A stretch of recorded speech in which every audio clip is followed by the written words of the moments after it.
Hey everybody, welcome back to another episode of Sparks in the Dark, a place where Todd and I look at conversations and ideas around the teaching of reading and writing, and we try to stretch our thinking and try to get some new ideas going, try to see what is out there, some things that we can push into our classrooms and hopefully help you push into your classroom as well. I'm Travis Crowder, one of your co-hosts, a 7th grade English teacher in rural North Carolina. And I'm Todd Nesloni, and I'm an elementary school principal in Navasota, Texas, and a co-author of this amazing new book that recently came out that Yes. This whole chat is based after, and that is, what is it, Travis? It's Sparks in the Dark, lessons, ideas, and strategies to illuminate the reading and writing lives in all of us. Somebody has been practicing. Yes. Well, So- Travis and I are super pumped to be here chatting with everybody again today for episode 12 of Sparks in the Dark. So, Travis, what are we going to talk about today? Wow, it's hard that we've already done 12 episodes. This is amazing, isn't it? So one of the things that I wanted to talk about what we're going to discuss today, I want to bring up one more thing, which is why this book is so important to you and me and why we feel this is an excellent resource for teachers. So inside of Sparks in the Dark, as we have said multiple times, we try to bring all of these ideas together that will show people how they can enhance the quality of reading and writing instruction inside of their classroom, but not just the ELA classroom, all classrooms. But on top of that is this amazing resource that you and I put together in the back of the book, which is where we tried to collect all of these books, professional books, middle grades books, picture books, websites, all of these resources that we feel teachers will really, that they'll gravitate to, but it will also help the quality of their classroom explode. So what we've done today, or what we're going to do today, is Todd and I are wanting to share some of the PD books that have been incredibly meaningful to us. Yep. So what we're going to do is we're going to share, and they're not all going to be books based after reading and writing instruction or ideas, Right. but they are going to be books that have really impacted us or books that we are currently reading. And then at the end of the show, we are going to share with you a book that is next on our list that we're actually going to be reading together. So Travis, do you want to kick this off with one of your favorite PD books? I would love to kick this off. So one of the books that has been really meaningful to me this past year was Ruth Ayers' Enticing Hard-to-Reach Writers. Ruth is a phenomenal educator, but she's also an amazing writer. And in this book, she goes into an explanation of why is it that sometimes we have those students in our classrooms who don't want to write, who come in and they seem like they're just wanting to, either they seem belligerent or they seem like they just be, I'm not going to write, nobody's going to tell me that I need to write. But she goes into this conversation about why that might possibly be. And if you're like me, you want to get your students thinking about writing. You want to, charge their thinking through quick writing, through memoir, through whatever medium is going to mean something to them and get them thinking and writing. And Ruth gives us a powerful template for looking at that and thinking about it. So if you've not picked up this book by Ruth Ayers, Enticing Hard-to-Reach Writers, I would say that you need to add it to your queue because it is amazing. Awesome. So my first book that I'm going to share is one that a couple of my friends have shared with me, and I have been reading it, and it is called The Power of Moments. And it is by Chip Heath and Dan Heath, who have written a couple other books as well. But this book Shift was amazing. Fantastic. You've read it? Shift, yes. Shift was amazing. So this book is all about building those moments, building those really special moments, and how do we provide not only moments that people will remember, but how do we take advantage of every single moment that we're given? And, as an administrator, my responsibility is to build those moments for my team, but also to build those moments for kids. And so I love that this isn't an education book per se, but there are a lot of takeaways just in life in general that you can use to really harness the moment of everything that you're given and really build upon that. And it was just really, it's great, insightful. It's an easy read, but definitely one that I would recommend is The Power of Moments. Todd, would you say that that's one that teachers could, or anyone, writers, educators, however it is we want to put this, that they could open that up and in their own notebooks or on their computers, they could write beside of some of the parts in there to think about how they could amplify moments or use moments to amplify something else? I completely agree. I think that's why I've really enjoyed the book is because it's not just here's what to do if you're a teacher, here's what to do if Mm-hmm. you're a principal. Like it's great life applicable stuff that you can write down and use to not only grow the areas that you work in, but even potentially grow your writing, grow where you want to really just make yourself better. I love that. I really love that.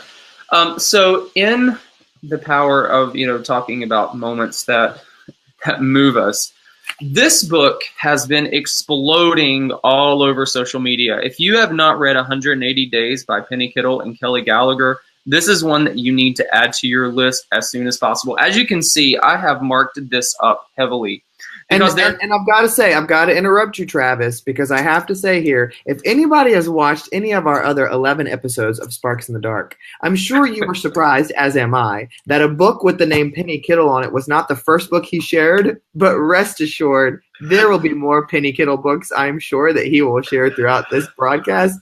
Yeah. But I'll let you continue now, Travis. But I know for our viewers and listeners, they're probably going, well, yeah, we knew Travis was going to share Penny Kittle. Right, exactly. So 180 Days is Kelly Gallagher and Penny Kittle's method over the course of one school year of how they tried to reach their students as readers and writers. And the thing I love about this book is that it is set up in a way that shows you how they mapped their year of reading, which is over here in chapter 3. Chapter 4 is, or part 4 is about mapping a year of writing. Then they go, actually, I'm sorry, I take that back.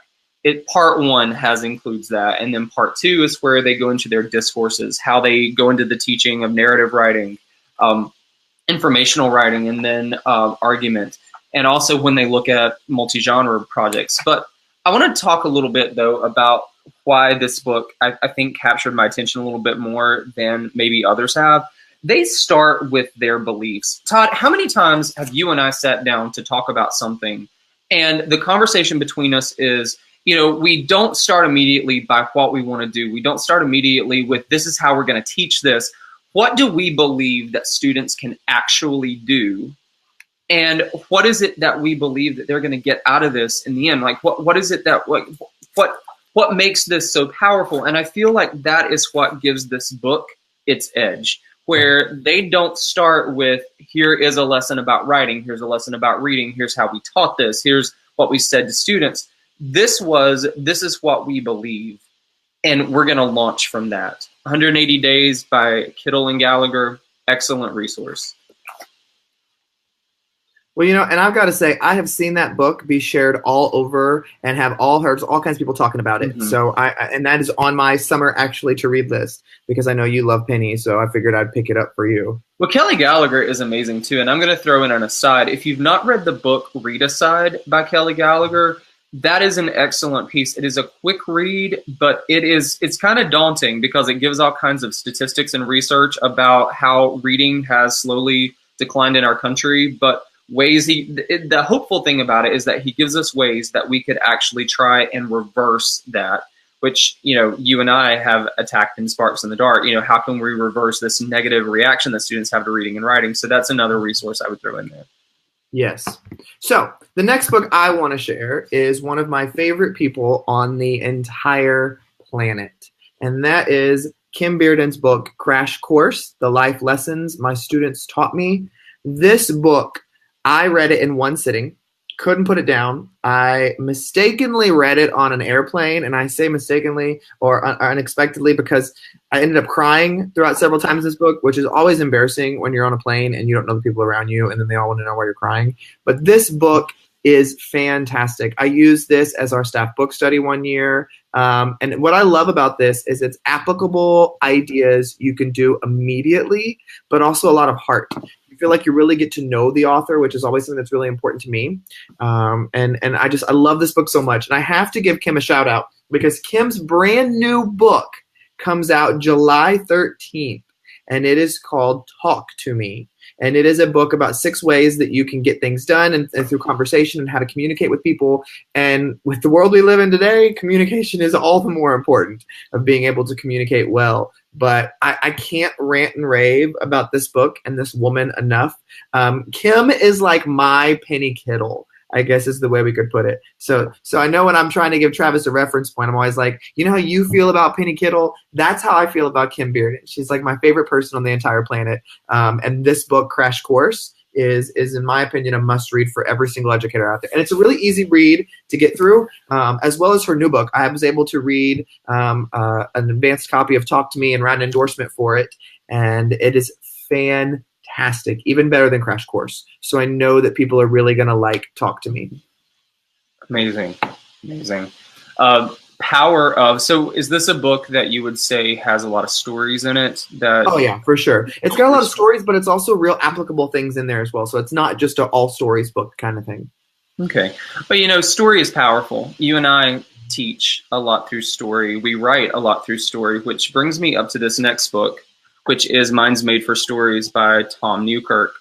I developed an affinity for Tom Newkirk and his writing this past school year when I happened upon the book, The Art of Slow Reading, and I read it, and it's one of those where the irony of it was that I read The Art of Slow Reading really quickly. So I had to go back and read it slowly, like the title would suggest.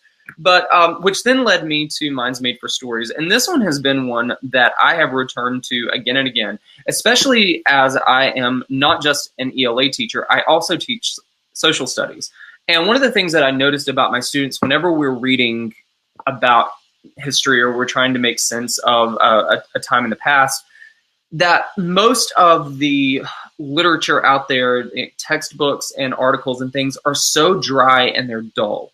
And I'm not saying that they don't have good content, but most of them are written in passive voice. And Dr. Newkirk makes sense of that in this book, where he talks about how our brains have this drive. We want to see story. We want to see a narrative. We want to see characters or actors or people engaged in a conflict, seeking a resolution. And so what I started doing with my students was, I would find these articles that I thought were powerful, but I would write an article myself and I would pair it with the piece that I knew, like the more academic writing.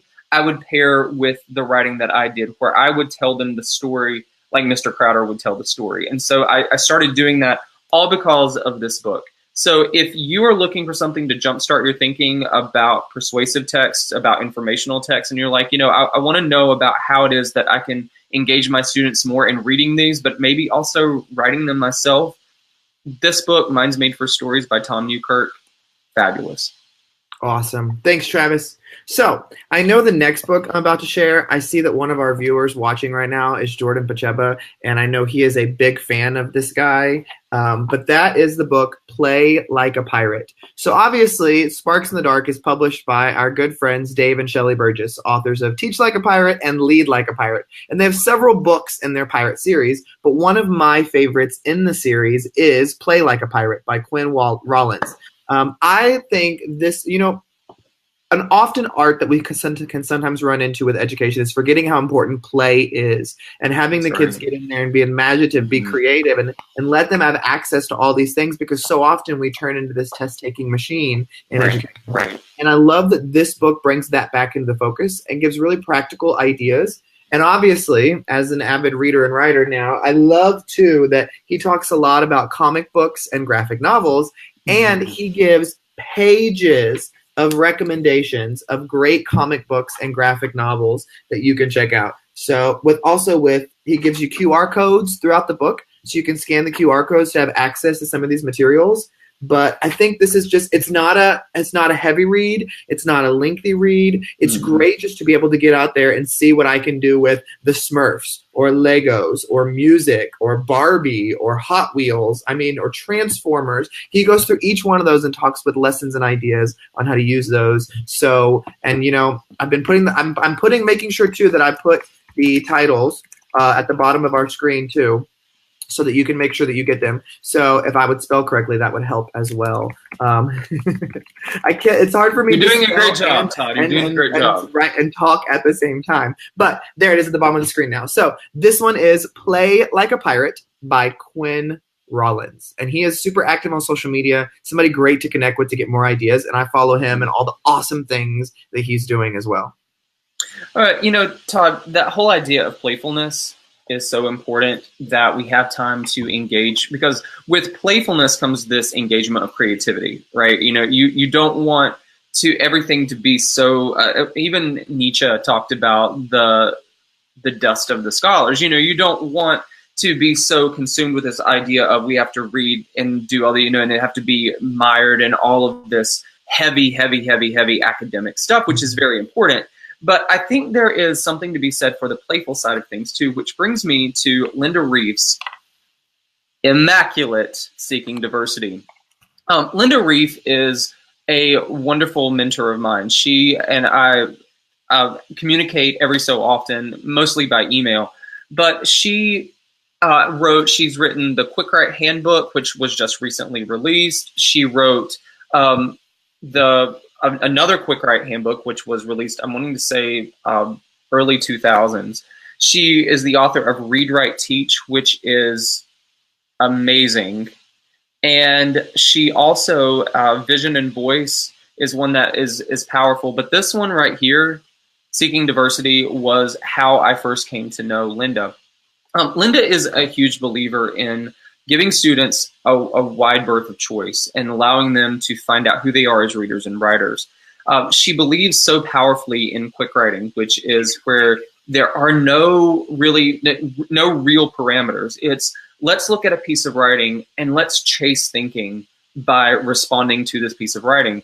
With reading, they do read things together. Linda does believe heavily in coming together, as do I, coming together to read something as a class. But there's also power in independent reading, in reading something that you want and finding something that is going to speak to you as a reader and a writer.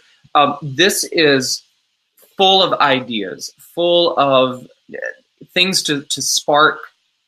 See what I did there? Things to spark your thinking about how can I pull students into this whole, to participate in the act of reading and writing, and get them to, and help them fall in love with those two acts. So this is one that I would add to your stack. It is an older one, but it is just as powerful today as it was back when she wrote it. Awesome. So I have one final book to share before Travis shares his final book. And, the more I have started reading young adult fiction and other things recently, I've just fallen in love with several authors. And for me, when I fall in love with an author and what they're doing, I start following them on Instagram or Twitter because I really want to be connected with them more than just the words that were on the page of their stories. And following a couple of them like Nick Stone and Jeff Zintner and Angie Thomas. Those are three of my favorites to follow because I think they're hilarious. But I saw them share about a book they recently participated in, and that book is called Hope Nation. And this book is phenomenal. I have so enjoyed reading it. You can see down the side over here, there are so many authors that participated, and three of them are the three that I just mentioned too, Jeff Zintner, Nick Stone, and Angie Thomas.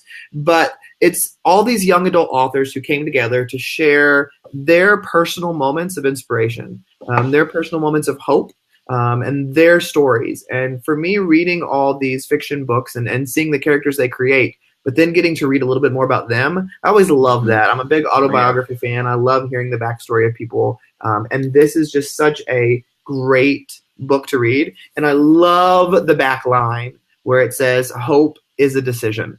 And I think that is so powerful. And, with the world we live in today and all the things we see come across our news and all the things happening in our country, the more that we can provide hope and be that source of light when there's often so much darkness, when you can be that spark in the dark. See that tie in there, Travis? I did. I think those are great. And so this book, Hope Nation, to me is a must read and such a great look into so many of the authors who are shaping minds today. I love that. All right, so I'm going to end with two because I have two more that I want to share, but I'll be very quick about them. All right. Two more? Yes, oh, wait, two more. I do have one more. Never mind. I do have one more. It's on my Kindle. That's why it wasn't in my stack. So yeah, we can still go back and forth. All right, well. I'm sure this one's a Penny Kittle book, isn't it? No, I'll save the best for last. This is The English Teacher's Companion by Jim Burke. And for all of our secondary people, actually anyone, K-12. This is an amazing resource, but it's really targeted at secondary educators. This was a book that I had to buy when I was in college. It was a required text for a class that I took at UNC Asheville, which is where my undergrad is from. And the teacher of the course said that this was the best book that he had seen at that point about teaching English. And I'm going to be honest and say that if you're looking for something that is going to give you a well-rounded view of this important work that we do as reading and writing teachers, this is a phenomenal text. It is copious. All right. And this is an earlier edition. This is the second edition. And Jim Burke and Heinemann, they recently put out a new edition of it, which is just as copious, but it looks a little bit more streamlined than this one does. As you can tell,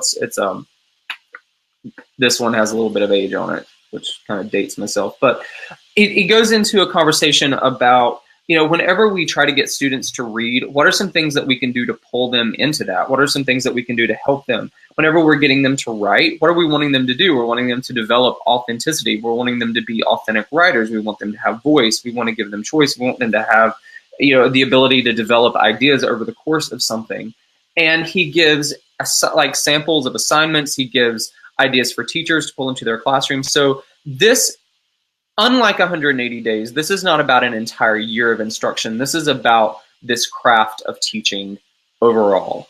180 Days is about 1 year, which, although it is still about craft, it is about how Kittle and Gallagher brought everything together into one school year. This is a much more all-encompassing, I was going to say encompassing. I was going to say something there. I'm going to retract that. What I will say, though, is that this is a phenomenal text that you need to have for your classroom, because I think that you'll find that it not only affects you, but it affects what your students create. Awesome. Thanks, Travis. So now my final book, because I forgot I had one on Kindle that I wanted to share with you guys. Hey, my final book, I am a big fan of Walt Disney and of the whole Disney idea and mindset. If you've ever been to Disney World, you know the amount of effort and time they put into things and how specific and special everything is. And there's a book written by Lee Cockrell. It is called Creating Magic. It's 10 common sense leadership strategies from a life at Disney. I read this book when I became a new principal, and I still pick it up and go through it every year. It has so many great ideas that are common sense, but great reminders. And to just hear from somebody at Disney and what he helped build there, and the amount of effort and time they put into things, it just blew my mind. And I love reading it. I think I don't think it's a book that's just for principals. It's a leadership book, but I view every one of us in education in a leadership role. And so I think it's a book that any of us could read and really garner some great strategies from, just to make us better human beings. And once again, that whole idea of creativity, it's not just important for our kids, it's important for us. We talk a lot in our book about how we have to participate in the process of reading and writing alongside of our students. If we're asking them to do it, we have to be able to do that ourselves. And I'm going to bring up this book. This is my final book. This is Right Beside Them by Penny Kittle. This is an amazing book for people who are teachers who are wanting to build, and this should be all of us, but for teachers who are really wanting to build a much stronger writing base inside of their classrooms, give students a foundation for writing, helping them develop themselves as thinkers, and getting their ideas out on a page, getting them to start forming phrases and sentences and paragraphs that become a much larger, or something that has cohesion to it, something that is beautiful. And Right Beside Them was that book that I went to when I thought, one of my goals has been for a couple of years to increase the quality of writing that my students do, but also increase the quality of writing instruction that I give. And teaching writing, Todd, you know this as well as I do, is difficult work. It takes a lot of cultivation. It takes a lot of practice. And this is one of those books that really helped guide my thinking about the teaching of writing and how we can get students to craft authentically. Love it. Thank you so much, Travis. So we wanted to share with all of you, and before we close out the show today, one final book that we are going to be reading and studying together. And we're Because excited. both Travis and I, We're excited. And I've already gotten a lecture because I read a little bit into it first. Just want the audience to know that. Yes, and I'll explain why I lectured, because both Travis and I know the listeners and viewers as well, that we love to read to grow our thinking and our knowledge base. And sometimes that's even more power when you can read and study something alongside someone else and have those discussions as you are reading and studying. I mean, there's great opportunity to sit there and take notes and write in the margins and leave sticky notes and take your own learning and learn from that. But having those opportunities to learn alongside someone else provides another layer of depth to it. So Travis and I said, hey, let's read this book. And it came out in May, right, Travis? Mm-hmm, I think so. And so it came out in May, and Travis, of course, bought it right away. And I bought it as well, too, because she's my friend. Pre-ordered it. I pre-ordered it, and it got here, and I was like, oh. Oh, no. Let me tell this story. Thank you very much. So Travis gets it in the mail, and he was like, oh, I got my book. And I said, great, mine comes in tomorrow. And he said, okay. He said, when are we going to read this? And I said, well, I'd like to finish the school year, and then let's set a plan to read it in the summer. And he was like, okay. Not a day later, he messages me and says, oh, I've already read this part of the book. It's so amazing. And I said, what? You're already reading the book?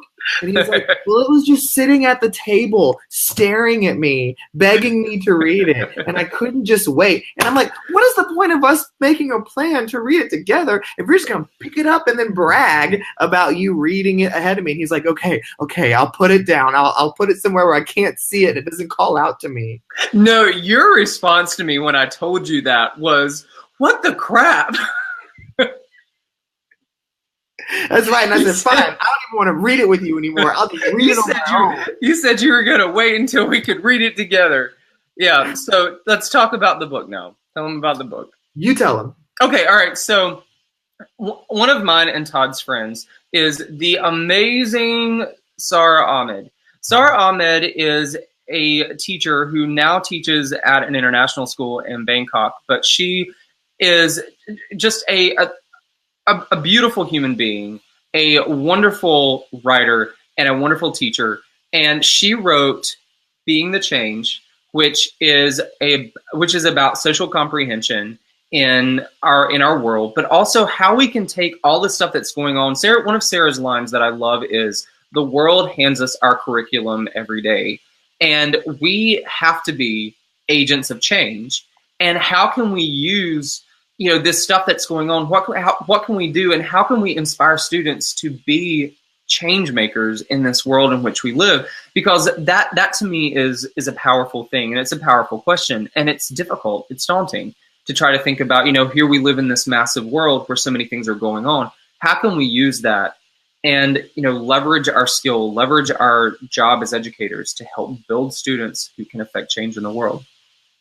Now, I've gotten to talk to Sara on several different occasions, and she is absolutely phenomenal. She is brilliant. She is kind. She is just a great person who is really fighting for change, fighting to amplify the voices of those who have been marginalized. And that's why as soon as I saw she was coming out with the book, I was like, I don't even care what it's about. That's exactly what I'm going to buy in. I'm going to read, because she is absolutely amazing. And so I'm super, super looking forward to it. So maybe if there's other people who watch and are interested in reading alongside of us, we can figure out some kind of way to kind of share our reading, and we can maybe all read together. What do you think, Travis? I think that's a great idea. I think maybe if you are interested in reading this alongside of us, maybe you should just tweet out that you're interested. And just make sure, tag us, and also use the hashtag Sparks in the Dark so that we'll be able to see that, and so we can become part of this conversation. I think this is an important text. I think this is one that we need to read, and I think it's one that our students will be the ultimate ones who benefit from it, because they're our future. They're the ones who, in the end, will have to be the change.